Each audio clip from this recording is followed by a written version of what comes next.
آج ہم نظم ایک گائے اور بکری کے دوسرے حصے کی پڑھائی کریں گے۔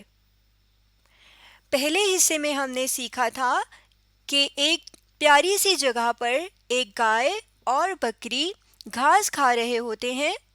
دونوں آپس میں بات چیت کرتے ہیں تو گائے بکری کو اپنی ایک پریشانی بتاتی ہے۔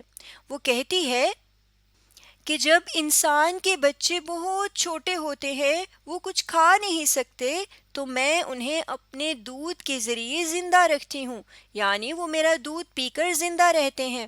لیکن اگر میں بیمار ہو جاؤں یا دودھ کم دوں، کمزور ہو جاؤں، تو وہ میرا خیال رکھنے کے بجائے میرے ساتھ برا سلوک کرتا ہے، مجھ پر غصہ کرتا ہے اور مجھے بیچ دیتا ہے۔ تو یہ سب سن کر بکری کیا کہتی ہے؟ آئیے وہ پڑھتے ہیں۔ سن کے بکری یہ ماجرا سارا، بولی ایسا گلہ نہیں اچھا۔ ماجرا ماجرا کہتے ہیں کہانی کو۔ کہانی یعنی پوری بات، گائے کی پوری کہانی، پوری بات۔ اور گلہ گلہ کا مطلب ہوتا ہے شکایت، اور شکایت کہتے ہیں جیسے آپ کو اگر اپنی کسی بہن یا بھائی کی فرض کریں کوئی بات بری لگتی ہے یا وہ آپ کو ڈانٹ دیتا ہے، تو آپ کیا کرتے ہیں کہ آپ ماں کے پاس جاتے ہیں یا بابا کے پاس جاتے ہیں اور انہیں بتاتے ہیں کہ آپ کو آپ کے بھائی نے یا آپ کی بہن نے ڈانٹا ہے یا فلاں یہ بات کہی ہے اور یہ بات آپ کو اچھی نہیں لگی، تو اس کو ہم شکایت کرنا کہتے ہیں۔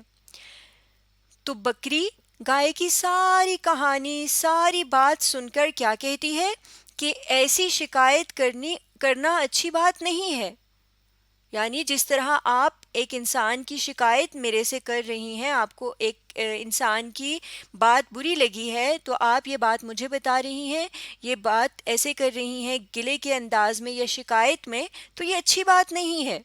اب وہ ایسا کیوں کہہ رہی ہے؟ آگے پڑھنے سے پتا چلے گا۔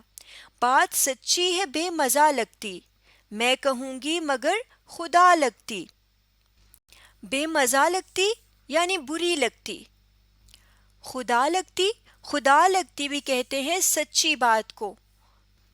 تو یہاں پہ بکری کیا کہہ رہی ہے کہ سچی بات بہت بری لگتی ہے، لیکن میں پھر بھی سچی بات ہی کہوں گی، یعنی اگر آپ کو یہ بات میری بری بھی لگے جو میں ابھی آگے کہنے والی ہوں، تب بھی میں یہ سچی بات ہی کہوں گی کیونکہ یہی سچ ہے۔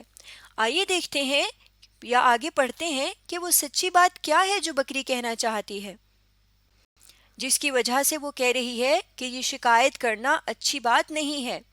یہ چراگاہ، یہ ٹھنڈی ٹھنڈی ہوا، یہ ہری گھاس اور یہ سایہ۔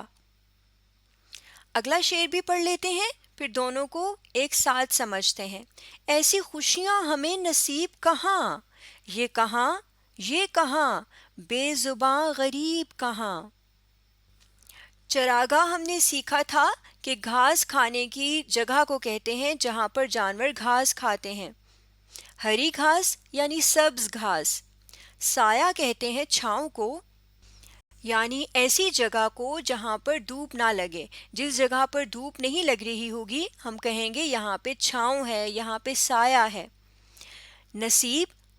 نصیب یہاں پر آپ یوں سمجھ لیجئے کہ ملنے کو کہا جا رہا ہے، کسی چیز کا ملنا۔ بے زباں غریب، یہاں پر بے زباں غریب کا مطلب یہ ہے کہ ایسا جانور جو اپنی بات نہیں سمجھا سکتا، یعنی غریب یعنی ایسا بیچارہ سا جو اپنی بات ہی نہیں سمجھا رہا۔ جب جانور بولتے ہیں تو ہمیں ان کی باتیں تو سمجھ میں نہیں آتی ہیں کہ وہ کیا کہہ رہے ہیں، تو اس لیے یہاں پر بے زباں غریب کا لفظ استعمال ہوا ہے کہ جانور اپنی بات انسان کو نہیں سمجھا سکتے، تو وہ انسان کے لیے وہ ایسے ہی ہیں جیسے بے زبان ہے، یعنی ان کے پاس جیسے زبان ہی نہیں ہے۔ تو یہاں پہ بکری اب کون سی سچی بات کہہ رہی ہے؟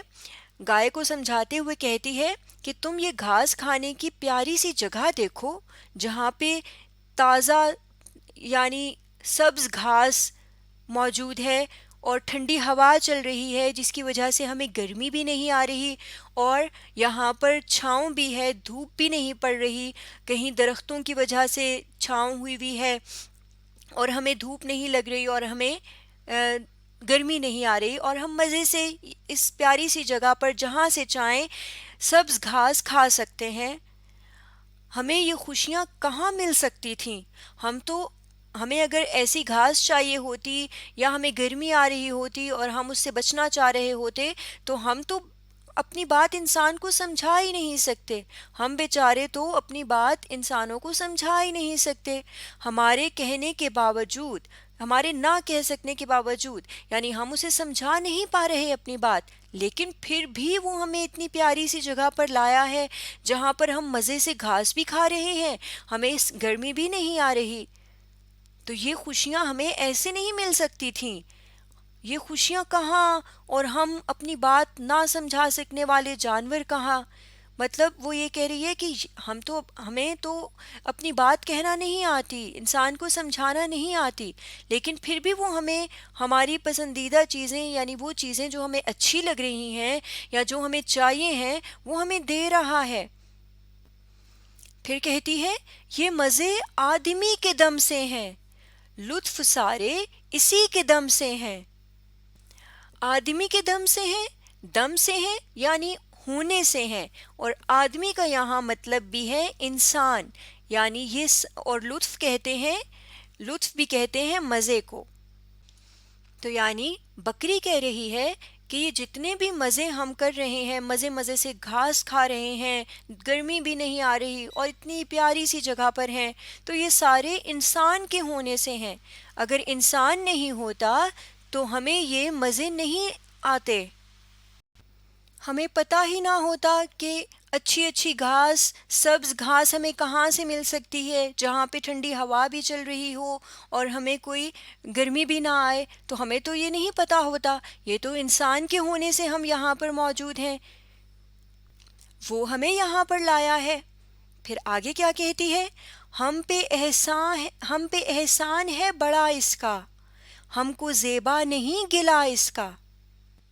احسان کہتے ہیں کسی کی ایسی مدد کو، یعنی جب کوئی ہماری اس طرح سے مدد کرے کہ ہم بدلے میں، جواب میں اس کی مدد نہ کر سکیں یا اس کی مدد کے بدلے میں اسے کچھ بھی نہ دے سکیں، لیکن اور وہ یہ بات جانتا بھی ہو لیکن پھر بھی وہ ہماری مدد کرے، تو ہم اس کو کہتے ہیں احسان کرنا.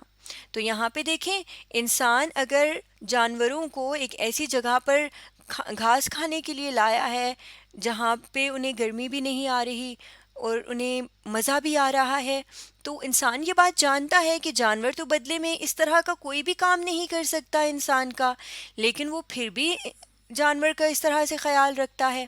تو یہ ایک طرح کا احسان ہوا. بکری کہہ رہی ہے کہ انسان نے ہم پر یہ بڑا احسان کیا ہے. بڑا احسان یعنی بہت زیادہ احسان. اس کا یعنی انسان کا. زیبا نہیں، زیبا کہتے ہیں اچھا لگنے کو، اور زیبا نہیں یعنی اچھا نہیں.